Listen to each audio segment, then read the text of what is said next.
The Kumarasamy and Edwards case was heard by the Supreme Court in July 2017. It's a very important case for landlords across the country.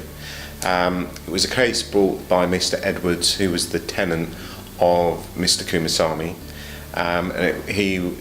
It was on a conditional fee basis. He'd met a firm of solicitors who were happy to take the case on a no-win, no-fee basis.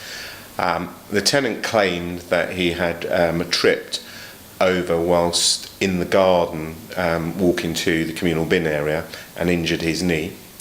His lawyers brought a claim in the county court against Mr. Kumarasamy, and they awarded damages of approximately £3,700 plus costs against Mr. Kumarasamy.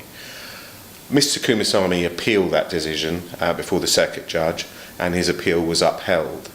The tenant's lawyers then filed an appeal in the Court of Appeal, and surprisingly that appeal was upheld, and it was held liable that although this alleged accident had happened or taken place in the front garden, this was deemed to be part of the structure of the building, and although Mr. Kumarasamy hadn't been provided with notice of this alleged disrepair, the Court of Appeal held that the landlord was liable for damages.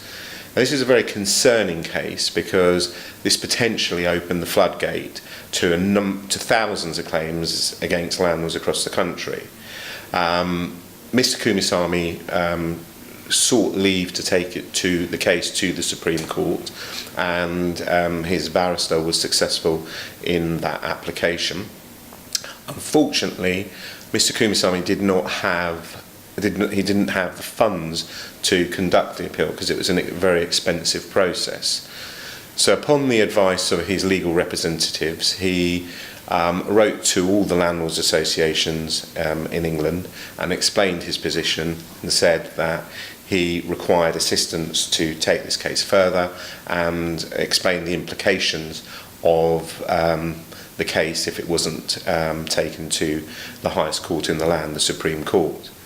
Surprisingly, out of all the landlords associations that he contacted, the only landlords association that were prepared to support him was what was known at the time as the Southern Landlords Association, who've now rebranded after 45 years and are now known as iHouse. And if not for the support provided by our iHouse, Mr. Kumarasamy wouldn't have been able to take his appeal to the Supreme Court. The appeal went to the Supreme Court, and fortunately Mr. Kumarasamy was successful in his appeal. The Supreme Court held that the path outside a property does not form part of the exterior of the building. The exterior of the building ends effectively at the walls. There's some exceptions in terms of downpipes and other rainwater goods and for foul water. With regard to the common parts in a building where the flat is demised to the tenant, and then the tenant then has access or rights of way over the common parts, the Supreme Court quite sensibly held that the landlord must first have notice of any disrepair within the common parts before he can be held liable for a breach of his repairing covenants. If not, in conclusion, this is a very important case, and as I've just mentioned, that if not for the support of iHouse, this judgment would not have happened, and the position would be considerably different for all landlords.